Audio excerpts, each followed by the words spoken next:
Good morning मेरे मित्रों। जैसा कि हम लोग जानते हैं, बीपीएससी शिक्षक बहाली में बीपीएससी के द्वारा विशेष तौर पर एससीईआरटी बुक्स को फॉलो करने का निर्देश दिया गया है। तो मैं हाजिर हूं आप लोगों के बीच SCERT Bihar audio book series लेकर। हम देखेंगे अध्याय 8, फूलों से जान पहचान। फूल के बारे में सोचते ही मन में गुलाब और गेंदे जैसे सुंदर रंग बिरंगे या चमेली जैसे खुशबूदार फूलों का चित्र उभर आता है। पर आपने कभी सोचा है कि क्या सभी फूल इतने ही आकर्षक होते हैं? शायद कई पौधों के फूलों को आप फूल मानने से इनकार कर देंगे। क्या आपके विचार में नीचे लिखे पौधों में फूल होते हैं? गेहूँ, ज्वार, मक्का, धान, सगौन, महुआ, तुलसी, घास, पीपल, बरगद एटसेट्रा। इस अध्याय में हम फूलों की संरचना का अध्ययन करेंगे और फूलों का एक एल्बम भी बनाएंगे। फूलों के अंग: अखरकन, धतूरा या बैंगन के दो फूल लाएं। इनमें से कोई एक फूल लीजिए। यदि आपके पास अखरकन या धतूर का फूल है तो उसके भीतरी अंग बाहर से नहीं दिखेंगे, इसलिए पहले बाहरी अंगों को ध्यान से देख लें, फिर भीतरी अंगों का अध्ययन करने के लिए चित्र की तरह ब्लेड से फूल की पंखुड़ियां चीरिए। बैंगन के फूल में यह दिक्कत नहीं आएंगी। अब अपने चिरे हुए फूल का, यदि बैंगन का है तो बिना चीरा लगाए, बड़ा सा एक चित्र अपनी कॉपी में बनाइए जिसमें सभी अंग साफ साफ दिखे। इस फूल के सभी अंगों को ध्यान से देखिए और चित्र 8.2 से तुलना करके उनका नाम पता कीजिए।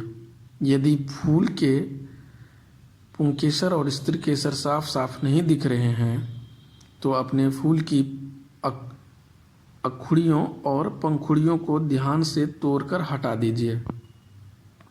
अब यहाँ पे फूल का चित्र बना हुआ है जिसमें कि उसके पार्ट्स जैसे पंखुड़ी, पुंकेसर, स्त्रीकेसर, अंकुड़ी या बाह्यदल और पुष्पासन को दिखाया गया है। फूल का भीतरी भाग: फूल के डंठल के जिस सिरे पर फूल के सभी अंग जुड़े होते हैं उसे पुष्पासन कहते हैं। अपने फूल का पुष्पासन ढूंढकर उसे चित्र में दिखाइए। अपने फूल के पुंकेसर की तुलना चित्र से कीजिए।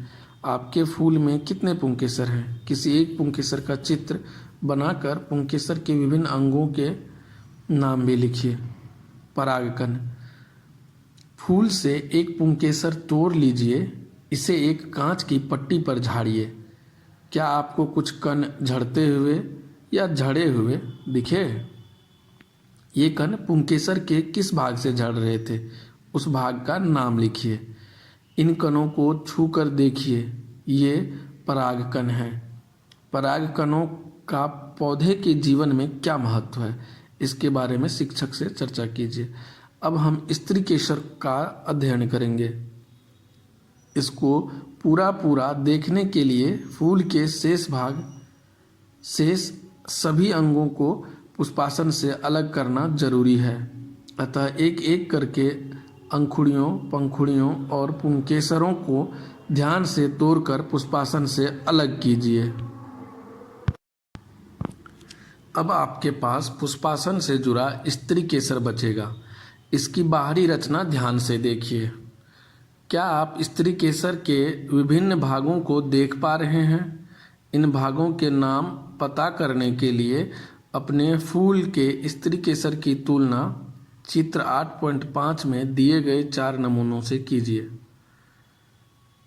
वर्तिकाग्र सबसे ऊपरी भाग, वर्तिका, उसके बाद अंडाशय और उसके बाद पुष्पासन।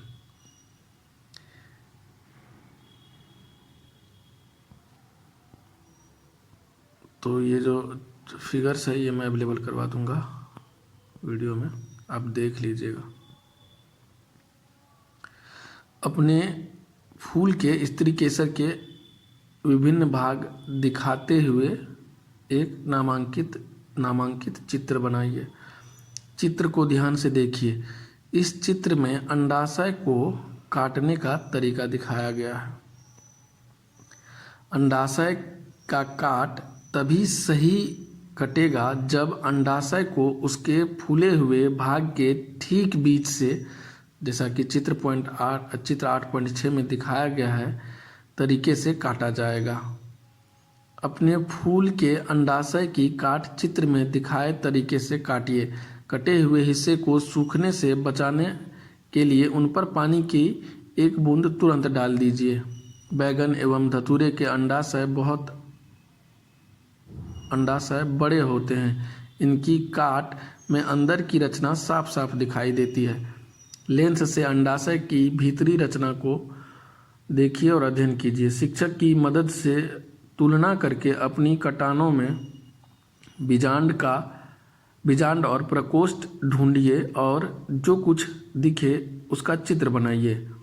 अब तक आपने एक फूल को बारीकी से देखकर उनके सभी अंगों का अध्ययन किया।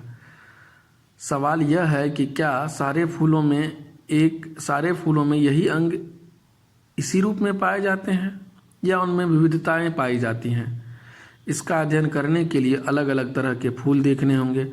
जब आप घर से स्कूल को आएँ तो रास्ते में जहाँ भी फूल मिले उन्हें इकट्ठा कर लीजिए। अपने द्वारा इकट्ठे किए हुए फूलों के समूह बनाइए। समूह बनाने के लिए गुणधर्म अपनी मर्जी से चुनिए, जैसे घंटी आकार के फूल, गंध वाले फूल, कांटेदार फूल, रंगीन फूल आदि। प्रत्येक समूह में से एक फूल चुनें और उसका चित्र बनाएं। एक तालिका बनाकर प्रत्येक समूह का नाम, समूह के सदस्य, फूलों की सूची और समूह की कोई विशेषता लिखिए। अंगों के अलग अलग घेरे। बैगन, अखरकन या धतूरे का फूल लीजिए। इस फूल को ध्यान से देखिए। फूल के विभिन्न अंग अलग अलग घेरे में हैं या एक ही में। यदि आपको विभिन्न अंग अलग अलग घेरे में मिले हैं तो बताइए कि अंकुरी से शुरू करके अंदर की ओर जाते हुए क्रमानुसार अलग अलग घेरों में कौन कौन से अंग हैं। अपने द्वारा इकट्ठा किए गए अन्य फूलों का भी इसी तरह अध्ययन कीजिए और उनके विभिन्न अंगों का क्रम और आपस में जुड़ाव ध्यान से देखिए। नीचे दी गई तालिका 8.1 अपनी कॉपी में उतार लीजिए और अपने अवलोकन के आधार पर उसे पढ़िए। अब इस तालिका में कुछ कॉलम्स बने हुए हैं। पहला कॉलम है फूल का नाम, दूसरा डंठल है या नहीं। अब अंकुरी के अंदर 2 सब कॉलम्स बने हुए हैं। संख्या, आपस में जुड़ी हुई या स्वतंत्र। पंखुड़ी के अंदर भी 2 कॉलम, संख्या या फिर आपस में जुड़ी हुई और स्वतंत्र। पुंकेसर, संख्या, पंखुड़ी से जुड़े या स्वतंत्र। स्त्रीकेसर है या नहीं।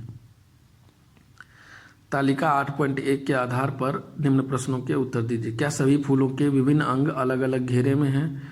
क्या आपको कोई ऐसा फूल मिला जिसमें घेरों का क्रम निम्नलिखित हो? अंकुरी, पुंकेसर, पंखुड़ी और स्त्रीकेसर। जिन फूलों की पंखुड़ियाँ आपस में जुड़ी हैं, क्या उनकी अंकुड़ियाँ भी आपस में जुड़ी हैं? क्या ऐसा कोई फूल मिला जिसकी अंकुड़ियाँ रंग बिरंगी हैं? क्या आपको ऐसा फूल मिला जिनमें पंखुड़ियाँ तो आपस में न जुड़ी, मतलब स्वतंत्र हों, किंतु पुंकेसर पंखुड़ियों से जुड़े हों? क्या कोई फूल मिला जिसमें अंकुड़ी व पंखुड़ी एक जैसे दिखाई देते हों? यदि हाँ तो उसका नाम लिखिए। क्या कोई ऐसा फूल मिला जिनमें अंकुड़ियों व पंखुड़ियों की संख्या अलग अलग हो? क्या किसी फूल में 4 से अधिक घेरे दिखाई दिए हैं? यदि हाँ तो उन फूलों के नाम लिखिए। प्रत्येक फूल के अंग घेरे अथवा चक्र में व्यवस्थित होते हैं। अंकुरी के घेरे के बाह्य दलपुंज पंखुड़ी के घेरे को दलपुंज कहते हैं। अंकुरी के घेरे के बाह्य दलपुंज पंखुड़ी के घेरे को दलपुंज कहते हैं। पुंकेसर के समूह चक्र को पुमंग तथा स्त्रीकेसर के समूह चक्र को जयांग कहते हैं। तथा स्त्री केसर के समूह तंत्र को चक्र को जयांग कहते हैं। पुंकेसर फूल का नर भाग, पुंकेसर फूल का नर भाग तथा स्त्री केसर फूल का मादा भाग होता है। कुछ जरूरी नामकरण।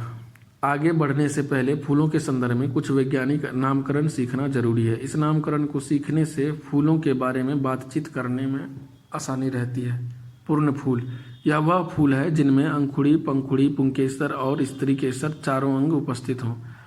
अपूर्ण फूल, यह फूल वह है जिसमें अंकुरी, पंखुड़ी, पुंकेसर एवं स्त्री केसर में से कोई भी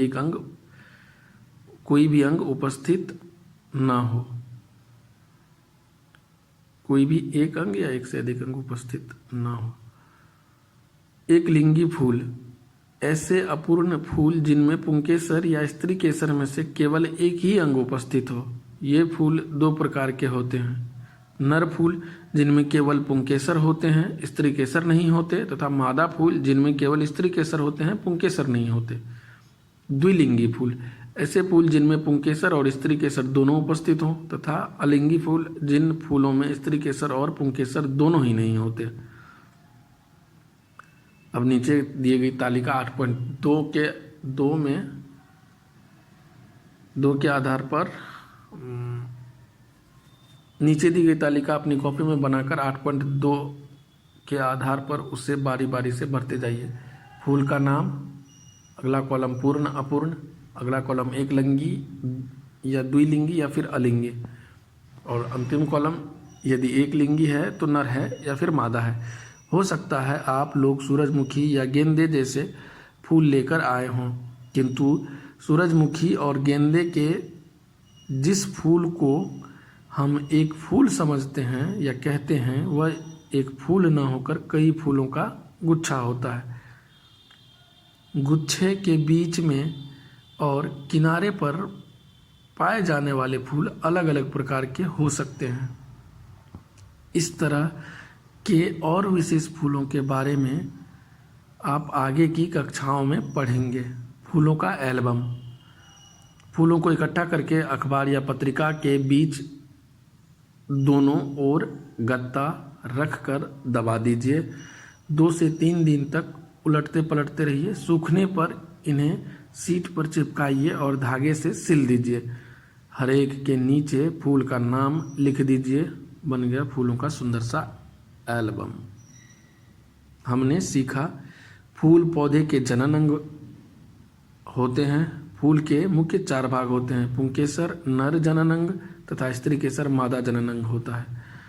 जिन फूलों में अंकुड़ी, पंखुड़ी, पुंकेसर तथा स्त्री केसर चारों अंग पाए जाते हैं, वे पूर्ण फूल कहलाते हैं। जिन फूल में पुंकेसर तथा स्त्री केसर दोनों उपस्थित रहते हैं, वे द्विलिंगी फूल कहलाते हैं।